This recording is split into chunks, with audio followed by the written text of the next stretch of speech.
सभी कृष्ण प्रेमियों को राधे राधे, जय श्री राम। मैं डॉक्टर कृष्णा भारद्वाज आज आपसे डिस्कस करने वाला हूँ हार्ट अटैक के ऊपर। जैसे कि आप सभी ने थंबनेल और नीचे पढ़ के पता कर ही लिया होगा कि ये वीडियो किसके संदर्भ में बनाई जा रही है। तो आज हम बताएंगे कि हार्ट अटैक क्या है, हार्ट अटैक के लक्षण क्या हैं, किन किन व्यक्तियों को हार्ट अटैक होने की संभावनाएं होती हैं। राउंड फिगर हम ये जानेंगे कि हार्ट अटैक के बारे में क्या है, क्यों होता है, किन कारणों से होता है, कैसे इससे बचाव किया जाए। ठीक है, तो सर्वप्रथम हम बात करना चाहेंगे कि हार्ट अटैक होता कैसे है। हार्ट अटैक है क्या? वही हार्ट अटैक क्या होता है कि जो हार्ट है वो हमारी पूरी बॉडी में ब्लड को पंप करने का काम करता है। हार्ट पूरी बॉडी में ब्लड को पंप करने का काम करता है, जिससे क्या होता है, ब्लड के थ्रू जो ऑक्सीजन है वो हमारी पूरी बॉडी में, हमारे पूरी बॉडी के ऑर्गन्स में जाती है और हमारे पूरी बॉडी के ऑर्गन्स वर्क करते हैं। ऐसे ही हार्ट है, हार्ट को भी तो ऑक्सीजन की आवश्यकता होती होगी, हार्ट को भी तो रक्त की आवश्यकता होती होगी, ब्लड की आवश्यकता होती होगी। तो क्या है, हार्ट में जो आर्टरीज होती हैं, जो रक्त नलिकाएं होती हैं, उन रक्त नलिकाओं में जब कोलेस्ट्रॉल की मात्रा बढ़ जाती है तो उससे क्या होता है, रक्त की नलिकाएं पतली होना यानी सिकुड़ना स्टार्ट कर देती हैं। यानी रक्त की नलिकाओं में कोलेस्ट्रॉल की मात्रा बढ़ जाती है, जिस वजह से जो रक्त है वो पूरी तरह से हृदय के पास नहीं पहुंच पाता, जिस वजह से क्या होता है कि जो हृदय की कोशिकाएं हैं वो धीरे धीरे मरना स्टार्ट हो जाती हैं। जब हृदय की कोशिकाएं मरना स्टार्ट हो जाती हैं, जिससे क्या होता है कि जो हृदय है वो काम करना बंद कर देता है और हम इसी को हार्ट अटैक बोलते हैं। तो हार्ट अटैक होने के कुछ कारण होते हैं, जिन कारणों की वजह से हमें हार्ट अटैक आता है। उनमें से प्रथम कारण है हमारा डायबिटीज़।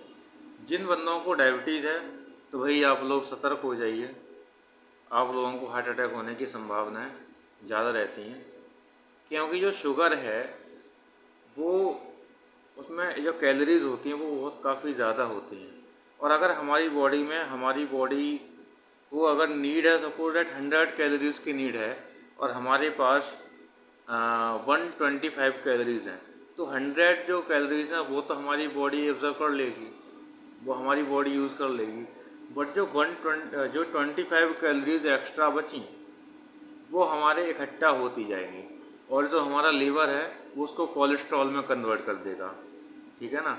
तो जब कोलेस्ट्रॉल में कन्वर्ट कर देगा तो उससे क्या होगा, जो हमारी रक्त की नलियां हैं वो पतली होना स्टार्ट हो जाएंगी, क्योंकि कोलेस्ट्रॉल में बढ़ना स्टार्ट हो जाएगा। जब कोलेस्ट्रॉल बढ़ना स्टार्ट हो जाएगा तो ऑब्वियसली बात है, जो ब्लड है वो हमारे हार्ट तक नहीं पहुंच पाएगा, जिसकी वजह से हमारी हार्ट की सेल्स डेड होना स्टार्ट हो जाएंगी और हार्ट की सेल्स डेड हुई मतलब हार्ट अटैक। दूसरा कारण होता है, अगर हम ड्रिंक करते हैं, स्मोकिंग करते हैं, खैनी गुटखा ये सब लेते हैं तो भी भाई आप सावधान हो जाइए, आपको हार्ट अटैक आने की संभावना है।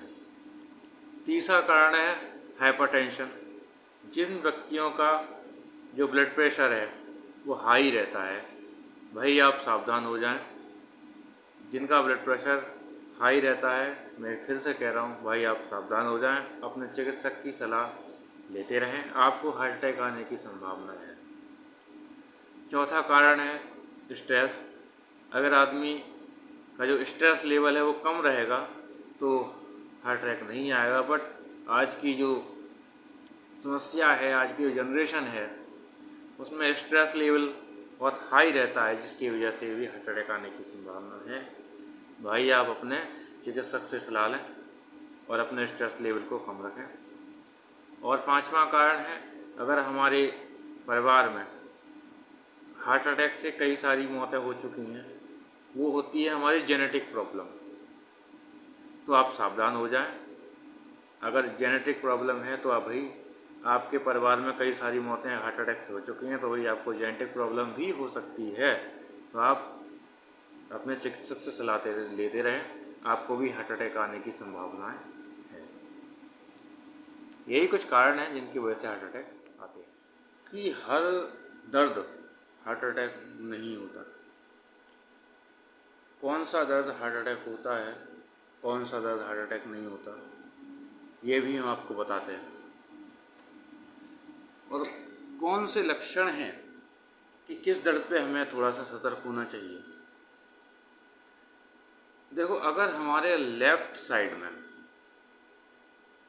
चेस्ट में पेन हो रहा है, लेफ्ट साइड के कंधे में पेन हो रहा है, लेफ्ट साइड हमारे जॉ में पेन हो रहा है, चाहे हमारा लेफ्ट साइड का जॉ हो, चाहे हमारा लेफ्ट साइड का शोल्डर हो, चाहे चेस्ट हो, और हमें ऐसा लग रहा है कि कोई हमें पुश कर रहा है, लोकल लैंग्वेज में बोले तो कोई हमारे सीने के ऊपर बैठ रहा है,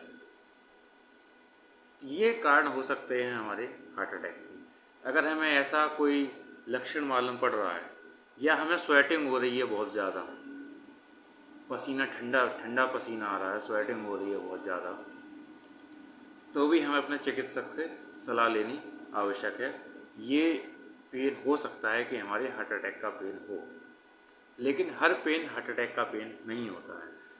जैसे हमने देखा है कि बहुत सारे मरीज़ या बहुत सारे पेशेंट आते हैं कि हमें एक पिन पॉइंट पे दर्द हो रहा है और बहुत ज़्यादा दर्द हो रहा है। सपोज दैट हमारे मिडिल में दर्द हो रहा है, बिल्कुल मिड में दर्द हो रहा है, बहुत तेज़ दर्द हो रहा है, पेशेंट या बिल्कुल अपना हेड पे बता रहा है कि हाँ मुझे बिल्कुल एक पिन पॉइंट पे दर्द हो रहा है। वो एक उंगली रख के बता दे कि हाँ मुझे इस पिन पॉइंट पे दर्द हो रहा है या इस पिन पॉइंट पे दर्द हो रहा है, तो हम आपको बता दें ये हार्ट अटैक का दर्द नहीं है, ये कोई और समस्या हो सकती है। हार्ट से रिलेटेड और भी बहुत सारी समस्याएं होती हैं, वो समस्या हो सकती है, या कुछ भी समस्या हो सकती है, पर ये दर्द होता है ये हार्ट अटैक का नहीं हो सकता, क्योंकि हार्ट अटैक के दर्द को हम एक पिन पॉइंट पर ऑब्जर्व नहीं कर सकते। दूसरा क्या होता है कि बहुत से पेशेंट आते हैं कि सपोज है डॉक्टर साहब आज हमारे यहाँ पेन है, और कल आके बताते हैं कि अब डॉक्टर साहब यहाँ का ठीक हो गया, यहाँ पे हो रहा है क्या, अब यहाँ पे हो रहा है क्या, अब यहाँ पे हो रहा है। हार्ट अटैक का पेन कभी भागता नहीं है। हार्ट अटैक का पेन जो होता है, अगर वो यहाँ है तो पूरे एक एरिया को कवर करता है।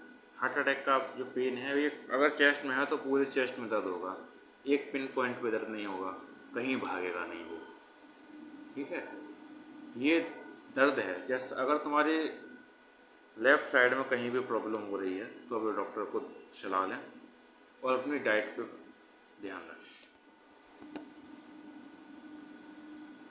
और अंत में आपसे मैं यही कहना चाहूँगा कि अगर हमें और हमारे समाज को हार्ट अटैक से मुक्त कराना है तो हमें सर्वप्रथम अपनी जो डाइट है उसको हमें सुधारना पड़ेगा। हमें अपनी डाइट में ना तो बहुत ज़्यादा शुगर लेनी है, ना हमें बहुत ज़्यादा नमक लेना है, नमक भी हमें ज़्यादा नहीं लेना है। दूसरा, फ्रेश वेजिटेबल्स हमें खानी है, फ्रेश फ्रूट्स खाने हैं, अपने मौसम के अनुसार जो हमारे फल हैं वो खाएं, फ्रेश वेजिटेबल्स खाएं, जंक फूड ना खाएं, ऑयल खाएं, इतना खाएं कि हमारी बॉडी के लिए सफिशिएंट हो। ज़्यादा ऑयल भी हमें बहुत ज़्यादा नुकसानदायक होता है, ज़्यादा शुगर भी हमारे लिए नुकसानदायक होती है, क्योंकि ज़्यादा शुगर लेना और ज़्यादा ऑयल लेना ये बहुत ज़्यादा नुकसानदायक होता है। क्योंकि ये सब ज़्यादा लेने से क्या होता है, हमारी बॉडी में कैलोरीज बढ़ती हैं, और जब कैलोरीज बढ़ती हैं तो हमारी नसों में ब्लॉकेज स्टार्ट हो जाता है, क्योंकि हमारी नसों में क्या होता है कि कोलेस्ट्रॉल की मात्रा बढ़ जाती है और ब्लॉकेज स्टार्ट हो जाता है। इसी के साथ आप सभी को राधे राधे, जय श्री राम।